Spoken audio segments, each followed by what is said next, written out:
নমস্কার, লুচি রান্নাঘরে সকলকে স্বাগত। আজকে চলে এসেছি স্ন্যাক্সের রেসিপি নিয়ে। বন্ধুরা, প্রচণ্ড গরম পড়েছে, আর এই গরমে বাইরের কোনো খাবার না খাওয়াটাই ভালো। তাই আজকের আমি আপনাদের সঙ্গে শেয়ার করব বাড়িতে কীভাবে খুব সহজেই বানিয়ে ফেলা যায় স্ন্যাক্স। একটা আলু আর সুজি দিয়ে আজকের আমি এই স্ন্যাক্স বানাবো।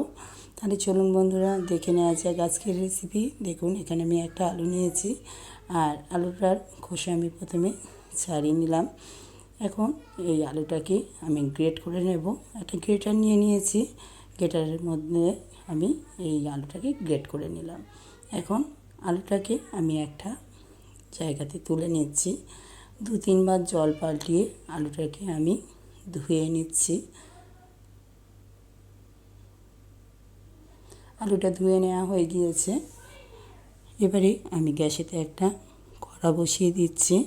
কড়াতে নিয়ে নেব পরিমাণ মতো জল, আর জলের মধ্যে আলুটাকে দিয়ে দেব, দিয়ে কিছুক্ষণ সিদ্ধ করে নেব।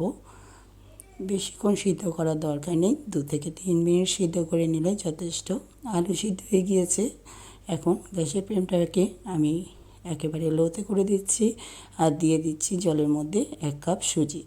সুজিটাকে আলুর সঙ্গে বেশ ভালো করে আমি কিছুক্ষণ ধরে মেশাতে থাকছি। সুজিটা বেশ কিছুক্ষণ ধরে এমনইভাবে মেশাতে থাকবো যেন একেবারে আলুর সঙ্গে মিশে যায়।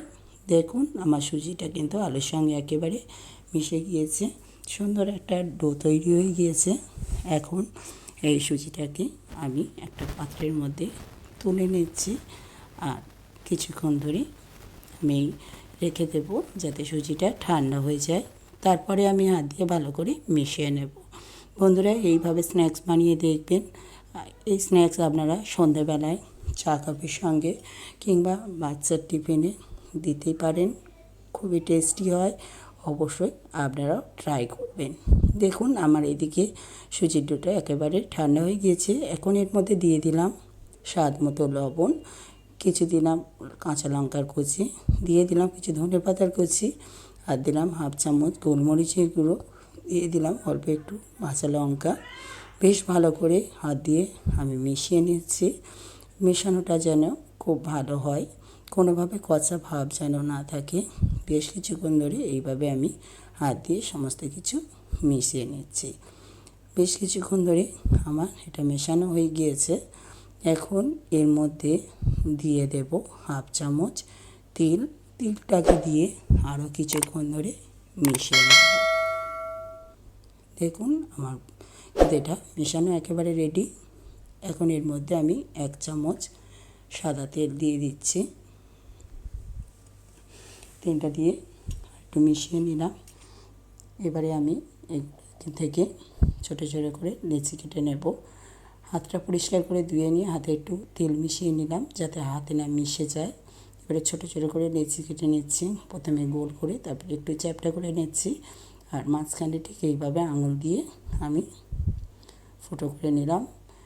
এইভাবে আমি সমস্ত ডোটাতে একইভাবে গড়ে নেব। তারপরে এগুলোকে আমি ডিপ ফ্রাই করব। দেখুন বন্ধুরা, কত সুন্দর দেখতে হয়েছে। এইভাবে সব কটাই গড়ে নিচ্ছি।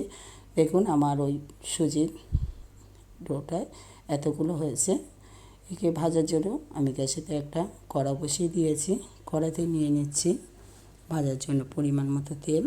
তেলটা গরম হয়ে গিয়েছে।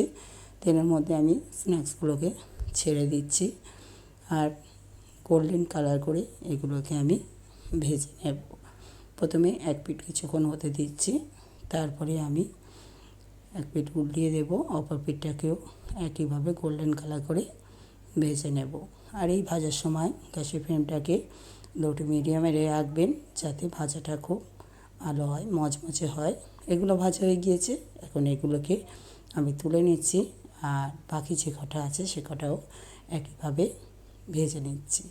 বন্ধুরা, আজকের এই রেসিপি আপনাদের কেমন লাগলো তা কমেন্টের মাধ্যমে জানাবেন। রেসিপি ভালো লেগে থাকলে ভিডিওটিতে একটি লাইক করবেন, অন্য বন্ধুদের সাথে শেয়ার করবেন, আর আমার রেসিপি যদি আপনাদের ভালো লেগে থাকে আমার চ্যানেলটিকে সাবস্ক্রাইব করার অনুরোধ রইল। একইভাবে এই কটাও আমি ভেজে নিয়ে আছি। এগুলোকে এখন আমি তুলে নিচ্ছি। দেখুন আমার সব কটা ভাজা হয়ে গিয়েছে। উপর থেকে ছড়িয়ে দিলাম বিট লবণ, দিয়ে দিচ্ছি চাট মশলা, ভালো করে মিশিয়ে নিলাম। এবার এগুলো আমি আজকে সন্ধ্যাবেলায় কফির সঙ্গে পরিবেশন করব। দেখতে পাচ্ছেন কতটা মচমচে, কতটা সুন্দর হয়েছে। তাহলে অবশ্যই আপনারাও ট্রাই করবেন। আজকের রেসিপি এই পর্যন্ত, আবার ফিরে আসছি নতুন